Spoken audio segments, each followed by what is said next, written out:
Salut! Aujourd'hui, je vous parle des endorphines, peut-être les hormones les plus importantes de votre vie. Les endorphines, c'est une hormone qu'on produit naturellement. C'est un antidouleur naturel que nous produisons. D'abord et avant tout, avant d'aller à mes petites notes et aux possibilités des endorphines, deux anecdotes très importantes qui se sont passées dans les années 70. C'est justement dans les années 70 que nous nous sommes intéressés aux endorphines.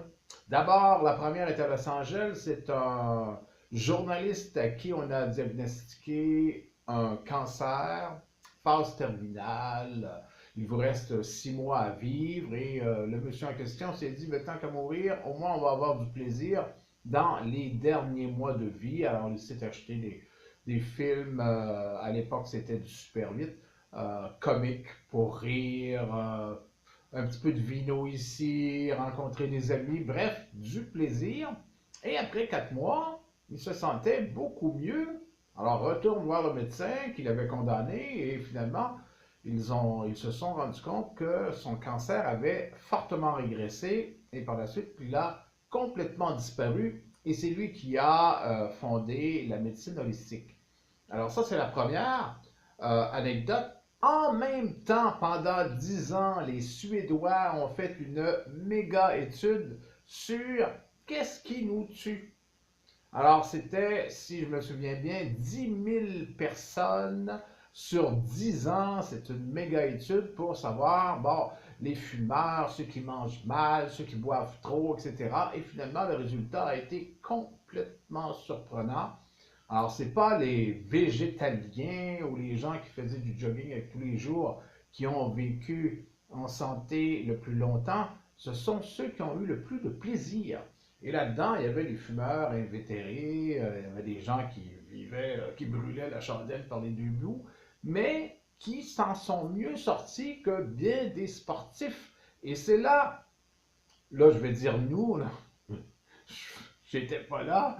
Alors c'est là que nous nous sommes aperçus qu'il y avait au moins un élément qui était responsable de ce résultat, soit les endorphines. Alors les endorphines, nous produisons cette hormone de façon naturelle dès que nous sentons une joie, une satisfaction, une forme de plaisir. Et j'en vois tout de suite qui dit, ah, plaisir, ça en fait partie. Le sexe en fait partie. Savourer une bonne soirée avec de bons amis. Contempler le coucher du soleil. Ce sont toutes des formes de petits plaisirs qui font produire des endorphines. Il y a des odeurs aussi qui font produire des endorphines. D'ailleurs, c'est l'essence de mon travail. L'endorphine, c'est un type de morphine, donc, de par définition antidouleur, que nous produisons naturellement. L'endorphine provoque l'euphorie, la joie, le fun. En fait, c'est une hormone de fan. Fan hormone. OK, j'en produis beaucoup, moi, personnellement. L'endorphine atténue, du verbe atténuer, les douleurs. Alors, c'est un antidouleur. Certains auteurs poussent même jusqu'à c'est un anticancer. Ça leur appartient.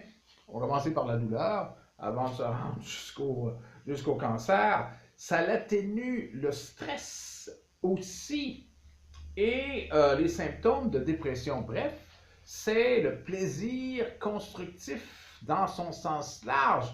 Tout le contraire des cortisols. En fait, dans le corps, il y a deux hormones complètement opposées, soit les cortisol qui est une hormone de combat et l'endorphine qui est l'hormone réparatrice, si on veut, d'après-combat. Et moi, j'ai décidé de produire beaucoup de réparatrices personnellement. Alors, comment stimuler les endorphines? La première façon, c'est de faire du sport. Les sportifs connaissent bien cette hormone. puisque quand ils font leur sport favori, cette espèce de petite exaltation-là qu'ils ont, c'est l'arrivée des endorphines qui se répandent dans leur sang et c'est le fun. Les endorphines, c'est le fun et tout le monde en a. C'est pas extraordinaire ça? Hein? Pas obligé d'aller acheter ça, c'est fourni par Mère Nature. Voilà, les endorphines. Il y a d'autres moyens, les odeurs de vanille et les odeurs de lavande, selon des tests, font produire plus d'endorphines. Alors, c'est peut-être pour ça que je suis un petit peu fou. Le chocolat noir, ça c'est bien connu. La vedette de la Saint-Valentin, le chocolat noir, c'est extraordinaire et ça fait aussi produire des endorphines. Il y a les aliments épicés qui font aussi produire des endorphines. Le sexe, c'est pas moi qui le dis, hein, ce sont les études. Le sexe, il y a aussi le rire. En fait, toutes les formes de fun, le sport, je l'ai mentionné, les aliments riches en vitamine C. Alors là, les autres, je le savais déjà, mais là, j'ai découvert quelque chose dans cette petite étude-là. La vitamine C, c'est une bonne chose. La vitamine C, c'est aussi un anticancer, selon certains auteurs. Alors, on n'a jamais trop de vitamine C. Jamais trop de vitamine C. Ça combat le stress. Le fameux stress, hein, veut pas. Ça finit par revenir constamment dans mes recherches. Le stress. Parce que le stress, lui, fait produire du cortisol. Ah! Donc, si vous avez beaucoup d'endorphines, ça va être moins long, cette période-là de destruction.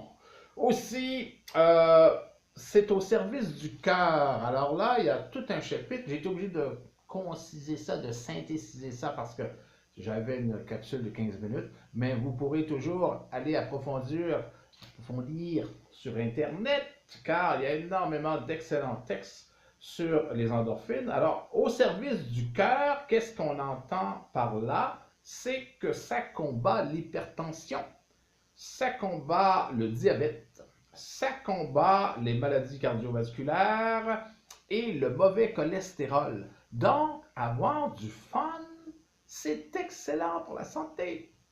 Et c'est bien fun d'avoir du fun. Beaucoup de plaisir. Alors, c'est l'hormone de la satisfaction et du plaisir. Et il n'y a pas de trop à produire. Vous n'aurez jamais trop de plaisir. Voilà. Là-dessus, abonnez-vous et on se retrouve bientôt.